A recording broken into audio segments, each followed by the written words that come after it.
Halo teman-teman, kembali lagi dengan saya, Ince Grace Prampu dari Program Studi Sosiologi Stambul 2023. Nah, pembahasan kali ini kita akan mereview buku yang berjudul Filosofi Teras, yang merupakan karya dari Henry Manantiring. Untuk penjelasan selanjutnya, simak video ini dengan baik ya.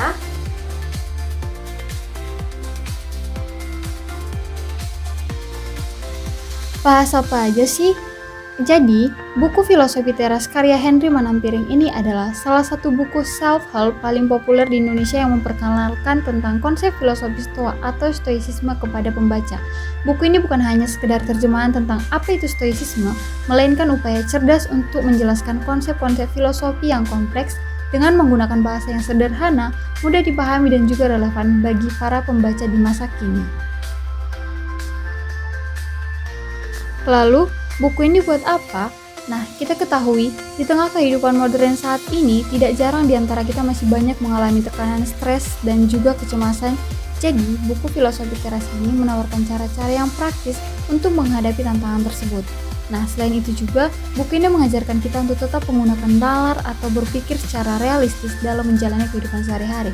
Namun juga, berpikir realistis bukan berarti berpasrah dengan keadaan. Untuk tujuan utama dari buku Filosofi Teras ini ada yang pertama yaitu hidup bebas dari emosi negatif atau seperti sedih, marah, cemburu, curiga, baper, dan lain-lain. Yang kedua, hidup mengasah kebajikan seperti kebijaksanaan, keadilan, keberanian, dan juga menahan diri. Yang ketiga, hidup lebih tenang dan bermakna. Dan yang keempat, fokus pada hal yang bisa dikendalikan. Nah, dalam buku ini ada bab yang membuat saya tertarik dengan penjelasannya, yaitu tentang dikotomi kendali. Epictetus berkata, ada hal-hal yang berada di bawah kendali kita dan ada hal-hal yang tidak berada di bawah kendali kita atau tidak bergantung pada kita. Maksud dari pernyataan tersebut yaitu di mana prinsip ini disebut dengan dikotomi kendali. Semua filsuf sepakat dengan prinsip fundamental ini yang mengatakan bahwa ada hal dalam hidup kita yang dapat kita kendalikan sendiri dan ada yang tidak dapat kita kendalikan sendiri. Nah, dikotomi kendali yang tidak di bawah kendali kita yaitu yang pertama, tindakan orang lain, yang kedua, opini orang lain, yang ketiga, reputasi orang lain, yang keempat, kesehatan kita, yang kelima, kekayaan kita, dan yang keenam, kondisi saat kita lahir. Dan yang ada di bawah kendali kita adalah yang pertama, pertimbangan, yang kedua, keinginan kita, yang ketiga, tujuan kita, dan yang keempat, tindakan kita sendiri.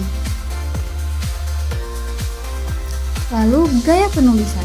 Gaya penulisan Henry Manantiring menulis dengan gaya yang santai, lugas, dan seringkali diselingi dengan humor. Penulis menggunakan analogi yang relevan dengan kehidupan sehari-hari pembaca dan contohnya dari pengalamannya sendiri sehingga ajaran Stoa atau Stoicisme terasa lebih membumi. Di dalam buku ini juga penulis menambahkan kutipan-kutipan para filsuf Stoa seperti Seneca, Marcus Aurelius, dan Epictetus yang diperjelas dengan penjelasannya sendiri sehingga mudah kita pahami. Adapun kelebihan dari buku Filosofi Teras ini yaitu yang pertama, sangat mudah dipahami karena penjelasannya yang sederhana dan bahasa yang tidak terlalu filosofis. Yang kedua, relevan untuk kehidupan modern yang dimana konsep Stoa dihubungkan dengan masalah-masalah kontemporer. Ketiga, praktis dan juga aplikatif, memberikan langkah-langkah yang nyata yang bisa langsung diterapkan. Yang keempat, dapat mengurangi stres serta kecemasan dan memberikan kerangka berpikir untuk mengelola tekanan hidup. Dan yang kelima, membangun ketahanan mental kepada para pembaca menjadi lebih tangguh. Namun, saya merasa kekurangan buku ini yaitu di mana baik sebagian pembaca yang mencari tentang bahasa atau pembahasan tentang filsafat yang mendalam atau akademik di buku ini terasa kurang detail dalam aspek historis atau perdebatan filosofis. Namun, ini memang bukan tujuan utama dari buku Filosofi Teras ini.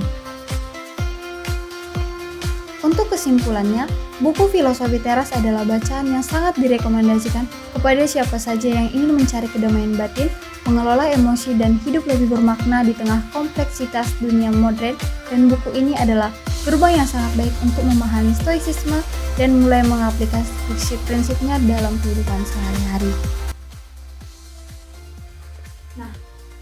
penjelasan tersebut, apakah kamu tertarik untuk membaca buku Filosofi Teras? Jika kamu tertarik, kamu dapat membelinya di toko Gramedia terdekatnya.